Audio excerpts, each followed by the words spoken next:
இழந்து சொந்த ஊருக்கே திரும்பி போகிறார்.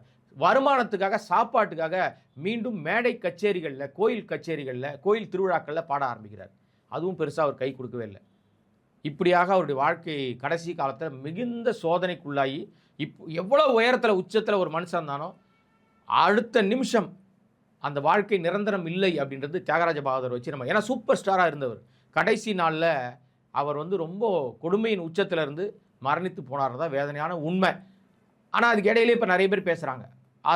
அதையும் நான் சொல்லணும்னு ஆசைப்பட்றேன். அங்கே பேசுகிற எல்லாரும், இவர் போய் தெருவில் நின்று பிச்சை எடுத்தார், இவர் பெண்கள்கிட்ட போய் இந்த மாதிரி பண்ணி மாட்டிக்கிட்டாரு, இப்படி இருந்தார், அப்படி இருந்தாருன்னு நிறைய பேர் பேசுகிறாங்க. இந்த பேசுகிற எல்லாருக்கும் தியாகராஜ பகதூரை பார்ப்பதற்கு கூட வாய்ப்பு இருந்திருக்காது. நான் கூட பார்க்கல, எனக்கு தெரியாது அவரை.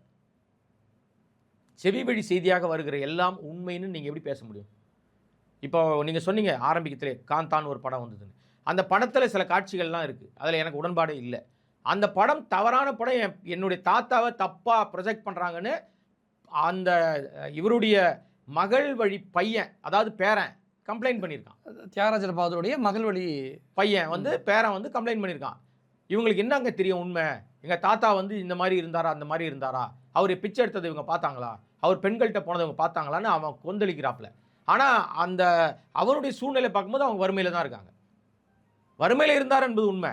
ஆனால் இதெல்லாம் மிகைப்படுத்தி பேசுகிறாங்களா? நான் என்ன கேட்க வரேன்னா, உண்மையிலேயே ஏதோ ஒரு சூழ்நிலை இருந்தால் அதை ஏன்டா இப்போ சொல்கிறீங்க? இப்போ பேசுகிறதா உங்களுக்கு என்ன வந்துடுது?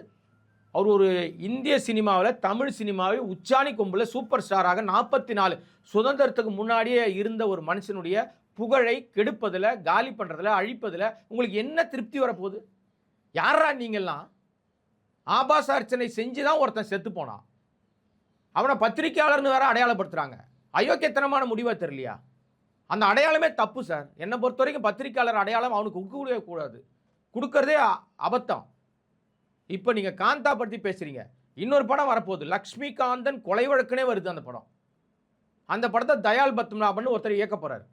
நீங்கள் கொன்றால் பாவம்னு ஏற்கனவே எடுத்தவர் தெலுங்கில் இருக்கார். தெலுங்கு படங்கள் நிறைய பண்ணுறாரு.